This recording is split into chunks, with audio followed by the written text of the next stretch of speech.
success up in Orlando at Disney. I thought our guys had a great mindset in preparation for Liberty, and that's not difficult to do because of the respect we have for their program, their staff, their players, and the way they play this game, the way they share it. And, we were just talking about how we were so happy with our defensive performance tonight. And then you look at the stat sheet, and we're able to shoot the percentages we shot and take what the game gives them. And even Elijah had an amazing stat line, but the biggest impact he had were the loose basketballs and the extra possessions that our guys, it alleviates stress from having to make shots and having to do anything great on the offensive end. So I thought it came down to the little things: quickness of the ball, defensive energy, and our guys played at a high level.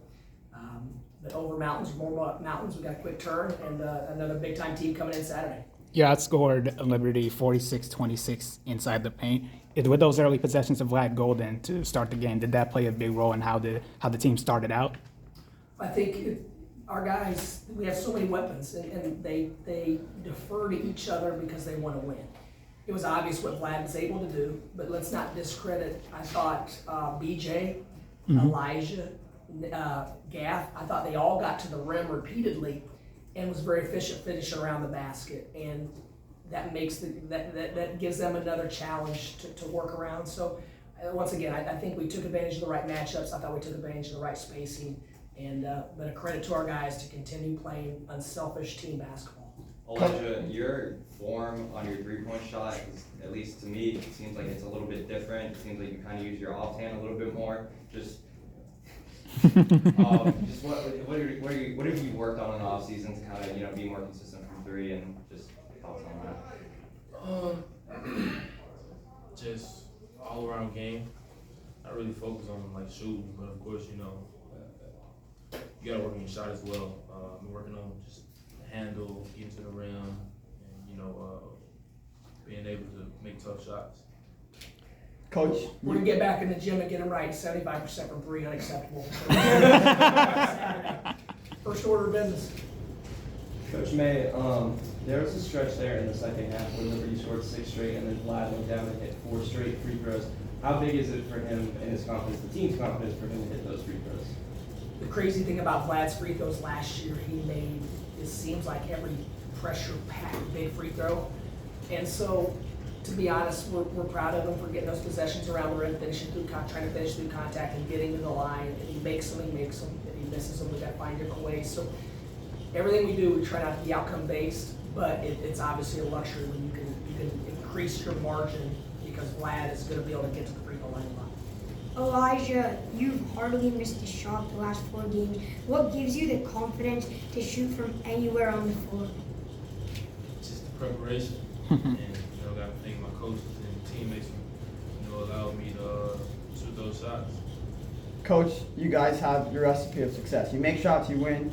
You shoot 55% from the field, 50% from three-point range. Just talk about why your team is shooting so well. We're taking the right shots.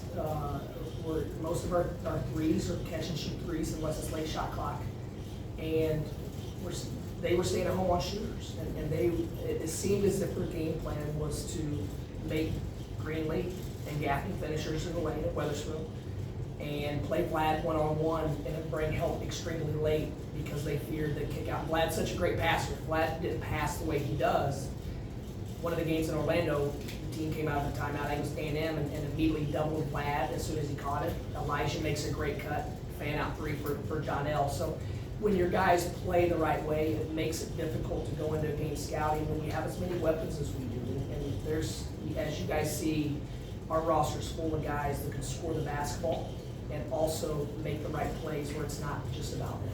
Coach, Kyle Rode came into this game as Liberty's leading scorer. He only has 6 points on 2 of 11 shooting, 1 for 7 from 3.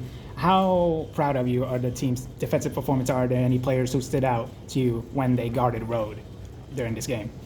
I thought all of our guys, I thought they were very decisive. They were the switching, the rotating, when to trap, when to switch, all those things. I thought the guys were really locked in on point, but most importantly, they're communicating and playing off of each other. Our goal, and our assistants do an amazing job in game preparation, They take in a lot of information. It's a big funnel. And then and before we get it to the players, we want the bottom nozzle to be really, really small so these guys can trust their instincts and habits that they work on all year. And they go out and play without having to overthink. And I thought our guys really played off of each other and then instinctively tonight, and that's why they were so quick to the ball and so, I guess, disruptive would be the right word. Coach, this hopefully doesn't sound silly considering the way the numbers ended up, but it was a little bit of a rough start shooting early in the first 8 minutes or so. Any thoughts of hearkening back to Bryant and how there was the struggle at home there, or was it just a matter of the guys getting their feet under them? What turned it there? We have a very cerebral group. These guys, they understand the game, they watch, they study, and we learned a lot about ourselves from Bryant. And I came in here and said the same thing. We're not going to pick up in April form in November. And what we learned in Bryant was that some night the ball won't go in. We were 9 for 26 on layups and we were 5 for 30 from 3. But what we didn't do was trust each other and continue to play off of each other. We tried to put about 5 or 8 guys tried to put the team on their back and go do it. And it came from a great place. But I think we all realized that it's not the right way for us to play. And so we had to get back to doing it together. But some nights the game, it just happens like that. But we didn't defend well. We got beat on 50-50 basketballs. We did a lot of things out of character. But over the course of 35 games or 40 games, whatever you're playing, you're not going to be at your best every night. So chalk it up to that. I wish we would have found a way to win despite playing so poorly. But that's part of our journey. And did you think that Vlad could be that dominant in the paint against this team in particular? I mean, you got the ball down low and they had no answer. Yes, and then some. Vlad is a load, and as I could go, the guy to my left, you can say about a lot of our guys, their numbers aren't indicative of how valuable they are, how capable they are. It's the cost of winning at a high level, and hopefully we continue to win at this rate, but that's the cost of success. Every great team I've ever been a part of as an assistant or here, when you turn on an old game and you look at the bench, you say, oh my goodness, I can't believe he wasn't in at the end of this game and he wasn't in. That's what elite teams look like, and that's what we're striving to be as an elite team. So, a lot of times guys want the individual stuff until they go get it, and then they realize that it's not that great to put up the empty stats and the numbers while you're walking out of the gym every night with your head down. And I think these guys appreciate and value winning and doing it together. Coach, real quick before you go, just kind of tell me the confidence seems to be back with this team. Just kind of tell me, how do we move and elevate after this win and keep going and striving for even higher than 13? You hate to say the process, but Elijah said it's the work. I think if Elijah's sitting here and he's 1 for 10 or he's 9 for 10, it's the same process. Yep.